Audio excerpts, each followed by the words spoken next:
मुलींवर हात टाकणाऱ्यांचे हात पाय तोडून पोलिसांकडे द्या, अमित ठाकरेंचं विद्यार्थी सत्कार समारंभामध्ये विधान करण्यात आलेलं आहे। आपली सत्ता नसली तरी आपण सत्तेत असल्याचं अमित ठाकरे यांनी वक्तव्य केलं आहे। पुण्यात महाराष्ट्र नवनिर्माण विद्यार्थी सेना आयोजित शालेय विद्यार्थ्यांच्या सत्कार समारंभात मनसे नेते अमित ठाकरे यांनी जनतेसोबत संवाद साधला। मुलींवर हात टाकण्याचे जे हे वाढले इन्सिडेंट, त्यांचे हात पाय तोडून तुम्ही पोलिसांना दिलं पाहिजे।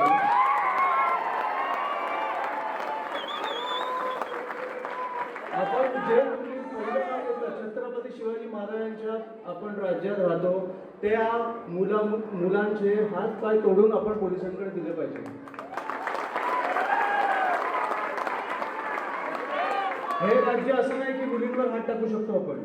त्याच्यामुळे ही गोष्ट तुम्ही लक्षात ठेवा की तुम्ही शाळेत जर पाठवत असाल, महाविद्यालयात पाठवत असाल, आपली सत्ता नसेल तरी राज साहेब सत्तेत आहेत।